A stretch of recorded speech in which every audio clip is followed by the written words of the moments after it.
Hello, everybody. Here we are now on the 15th of April, 2021. And again, I'm going to wait for this thing to kick off so that I can share it over to my See the Guy page. There it comes on. Share to a group. See the Guy. All right. So, how's everybody doing? I'm going to turn this around real quick so you can see this, but we got another snowstorm going on here. Crazy, huh? I love it. Anyhow, I hope everybody's having a really great day. I still recovering from my broken knee. It's getting better and getting around more. Physical therapy is still amazed at how well I am doing, so that's great. I got started on this one with the retirement stuff actually because of a book I read, and it's called Go for No. And maybe I'll do a live just on this book at one point. It was actually what I was going to do, and then I started thinking about this instead. So now we're going to do it on this. Hey, Mr. O'Grady, welcome. Good old friend from many, many years ago, 20 years ago or so now. Jim, you realize that? Thank you so much for chiming in. But hey, Don, good to see you on here as well. And everybody else that's joining, I really appreciate it. And if you will, as always, if you want to drop in that you're watching it live, or if you happen to be watching the replay, that's great too. Just go ahead and chime in. And if you have anything you want to add to the discussion as we're going on here, please do that as well. So anyhow, I was reading this book, Go for No, and then I made a post from something in here that really got my attention. And this book was written in 2010. So this is over a decade old already.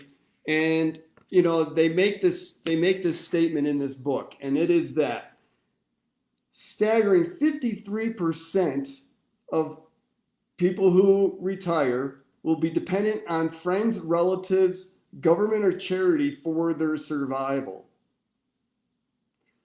And who do you think gets to be the lucky 5%? The people who failed the most during their lifetime. That's who. That's why this book is called Go for No. It's about going for the no's. It's about failing forward and all that good stuff. But anyhow, I got thinking about that. 53%, over half Americans will be dependent on their relatives, on the government, or some other means. In other words, they will not have enough to support their retirement. So that got me. I brought this up, I think, in a week ago or so in another live. And I said I should have looked up some statistics. So I started looking at statistics today. I got thinking about this again. I'm like, oh my God, I'm going to do my live on this one because, hey, Lisa, good to see you out of Atlanta. I don't believe, and I was actually wrong. I had this conception that the millennials were going to be absolutely horrible about saving for their future. So it turns out that's one of the statistics here. They're saving more than the rest of us right now, which isn't saying much because even their savings isn't enough. But what does it say for us, or when I mean us, people in their 50s maybe and longer, and then people below that? How can you better prepare yourself for retirement? Inflation, it's almost impossible for your savings, then your retirement funds or wherever they are, to be keeping up with inflation. And the way we have printed money over these last couple of years with all these bailouts, it's impossible. Interest rates are starting to creep up, and it's going to get ugly. I mean, the value of the dollar, I wish I had a dollar bill with me, but a while ago you could fold the dollar bill in half and then again, and that was the value compared to so many years ago. I can't even imagine what it is right now. Now you jump forward, 15, 20 years into the future, what's the value of that dollar going to be? In other words, if you just got money sitting in a bank doing nothing, you're losing money because the value of the dollar is decreasing so rapidly. So I got me, like I said, I got me thinking about all this, and I started looking up, and I found some really good websites. I don't have the references here. If somebody really wants to know, I can go back and find them. You can send me a message, and I'll be happy to do that. So the first one, the question that I have for you, do you feel that you are prepared for retirement? I remember a couple of years ago, I told Alka, I don't know if we're going to be okay or not. And what I mean by that also is being able to maintain your lifestyle, your current lifestyle, right? So, you can retire and maybe have to cut back on your lifestyle because your savings and your income now is reduced. So now you don't have the same lifestyle that you had for the last 30 years. But what I'm talking about now, personally for me, is that I wanted to be able to maintain my lifestyle or actually increase it during retirement, because now you got all kinds of time, right? And I'll throw this out. I had this long-standing goal, probably 15 years, 10, 15 years at least. It was kind of a mantra of mine that I was going to retire at 55 with $5.5 million in assets. All right, that was my goal. And I had it written around. I constantly played it in my head. And 55 came, and I wasn't retired with $5.5 million. And I told Elka, I said, oh, well, okay, plan A didn't work, right? Failing forward. But I also, it's amazing how the subconscious mind works, how that law of attraction works. Because at 57, I was able to retire. Didn't have $5.5 million in the bank, but I was in a position in life where I was able to retire at 57. So I missed my mark by just 2 years, all right? And that $5.5 million is still coming. So anyhow, so I started looking up these statistics. I know I'm a little bit all over the place here, but I want to kind of give you an idea where my mindset has been in coming up with this idea for this live.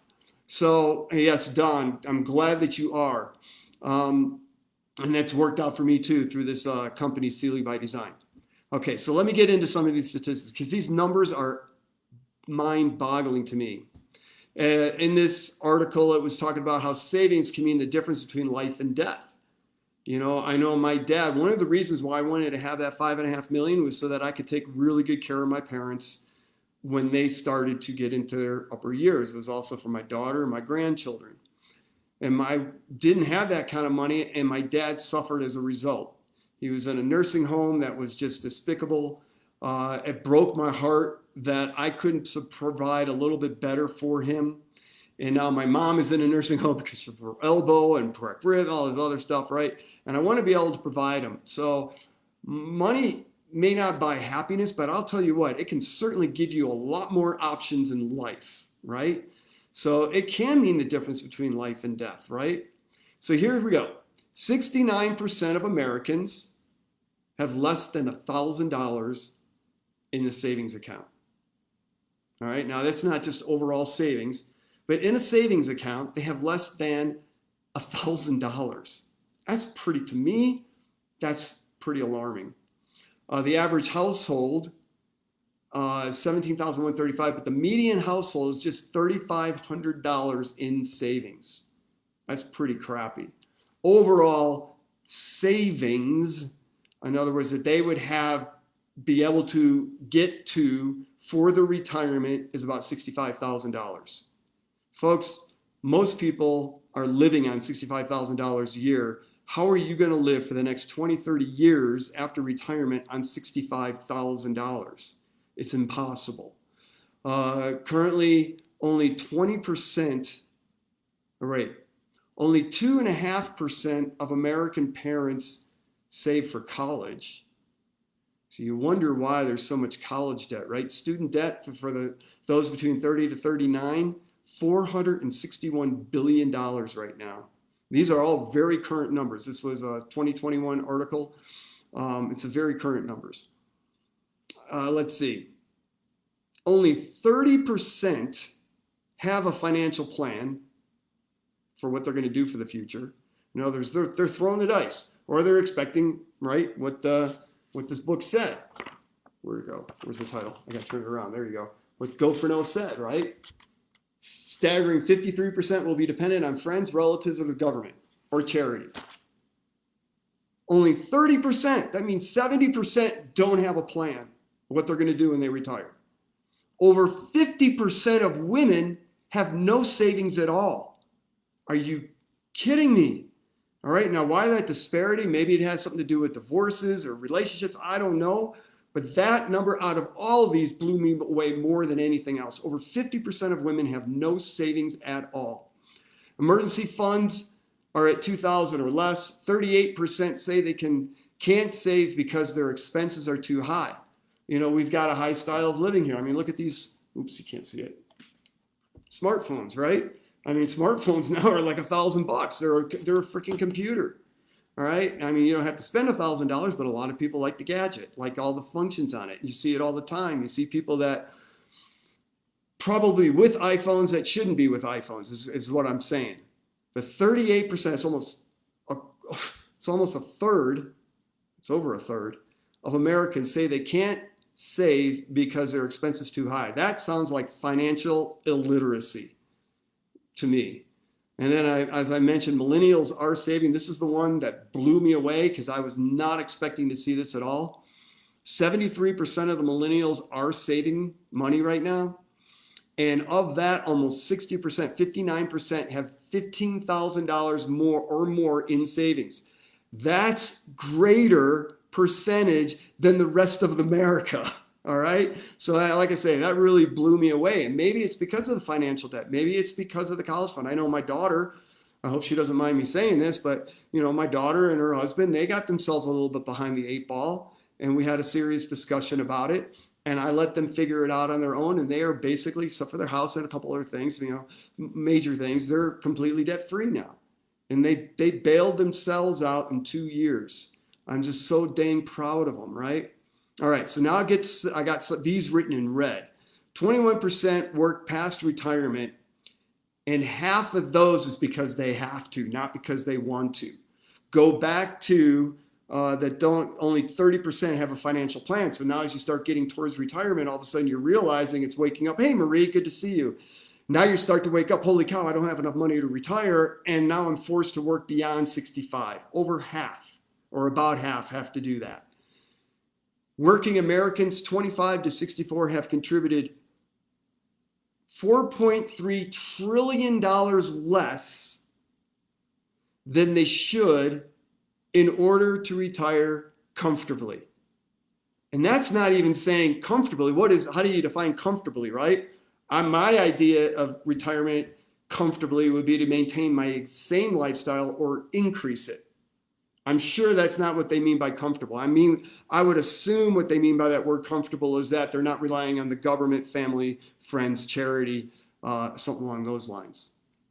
4.3 trillion shortage of savings that people should be saving that they're not.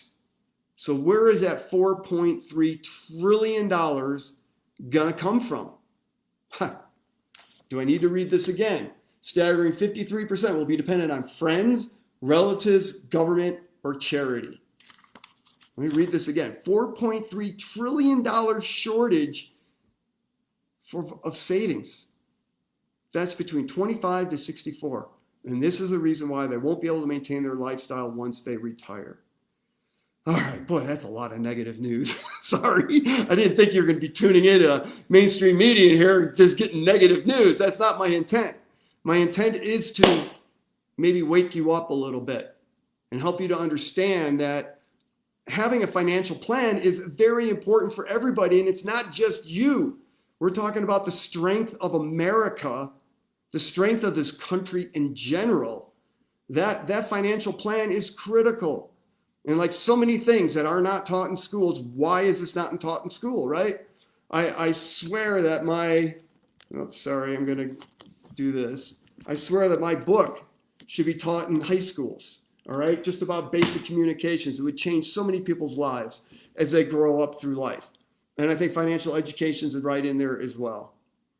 The article concluded, it said that for those over 65, 17%, growing to 22% are unable to retire or have the funds to retire. And it's a retirement crisis that's going on right now, but nobody's talking about it, right? All we do is the government just keeps printing money, which is it's exasperating. It's kicking the can once again down the road something that this government has done again and again and again, starting with the FDR and the Great Deal and all that bailout stuff when it first started happening. All right, and then we come off the gold standard. Nixon did that, right? It's not just Democrats, it's Republicans too. Nixon took us off the gold standard, which totally changed everything. All right. So, there's just so much. Ford did something in there too. And I can't remember, he was the URSA Act or something like that. He did something too. So so much going on here. Okay, so enough of the bad news. In other words, the bottom line is we're not saving enough for our retirement right now. How can you change that plan for yourself? All right. First question is, do you have enough to retire now comfortably, your continued lifestyle or better? And then if you don't, if you do, fantastic. I'm so happy. And man, thank you for helping out America, not only yourselves, but America as well. But if you don't, what's going to be a plan that you can start putting into action now to make that happen? And you have to become financially literate. And how do you become financially literate? You start reading financial type books. Read Think and Grow Rich. Read Rich Dad, Poor Dad. Read As a Man Thinketh from James Allen back from the late 1800s. It's about how you think, right? And we have to start educating ourselves on how to think different. David Ramsey, of course, he's got his famous programs. I'm not pushing him, or I'm not even a fan of his on that scale, but what he teaches works. All right, I think that's how my daughter got themselves out of debt. So find something that's going to work for you. But now let's start planning for the future, and how are you going to get beyond just the day-to-day living, right? I mean, anyhow, so there's multiple ways to do it. You can do some smart investing. You can get into real estate investing. You can get into cryptocurrency is a big one right now, obviously. But you don't want to you don't know anything about it and just start throwing your money there because that's what everybody else is doing. You want to be smart. You want to be educated on it all. All of that has risks. I've got a lot of my money through my financial advisor in the stock market, and I'm not very comfortable with it personally. We've got it diversified different ways, annuities, IRAs, and different things like that. But I'm very uncomfortable having my money tied up in the stock market. I just, what if I need it and there it is, and it's a downturn in the stock market? So what I'm trying to get at is maybe start thinking about other opportunities, other avenues, and how you can start building your financial security nest. And one of those for us is, you see it over my shoulder there, is our Sealy by Design, our industry of network marketing. The challenge with network marketing, I think, for most people, and feel why it doesn't work for them, is because they come here with a job mentality. I was just reading something else in another book. Oh, it might have been that same book, Go For Now. That when you're working on something, say, such as a network marketing venture, you can't come into it with a job mentality. You got to come into it with a growth mentality, that it's going to take a period of years to learn the art, the skill, and to grow and allow the business, because you're building a business. This is not a job. But if you allow yourself that 3 to 5 years of consistent, persistent activity, tap into the mentorship that's available, then you can truly start building some true financial wealth. I've gotten in discussion with other network marketers that there's no true residual income in network marketing. Well, I can tell you, in our company, Sealy by Design, Elke and I are truly experiencing true passive income. And it's because our product absolutely works, the price point and all the other things that you hear me talk about. Because of all that, we truly are experiencing residual income. And we have some months where recruiting across the board is down, but our income doesn't go down. That can only happen because of residual or passive income. Why not start creating a second residual flow of income for yourself that will start paying you bigger and bigger and bigger the more that time goes along? Your time is going to be progressing. You're going to be approaching retirement. Why not start working on a second nest egg or a second stream of income? Give yourself that good 1, 3, 5 years to get yourself to a good $10,000, $20,000, $30,000 per month on a residual income. Now you're financially set. And there's no promises, there's no guarantees. You can't make any kind of income claims in this industry. And so, the government, the AG and the FTC, they're watchdogs over the industry. So that whole thing about pyramid scheme that's all old school. If you've got that kind of mentality, then you really don't have a clue as to what's going on in this industry. Go to the DSA.org and take a look at the wealth that's being created in network marketing, right? I just posted something on my Sealy Guy page. From the international standpoint, U.S. is still at the top at over $32.5 billion industry in network marketing. It's a very viable industry. And more people are doing it. And you know how I know that for a fact? Besides the research that's on it, But I know it because the more and more people I've been talking to, they've either done it, they know about it, or they know somebody that's done it. 20 years ago, 15 years ago, that was not the case. Most people had no clue what I was talking about. Now it seems like most people at least are aware of it. So I would encourage you to reach out to me, or if somebody shared this with you, then reach out to them. But let's get you educated on what this is all about and how we can start helping out changing these statistics, at least for you, and start making America strong again in many different ways by making it financially strong again at the root. And that begins with each individual family.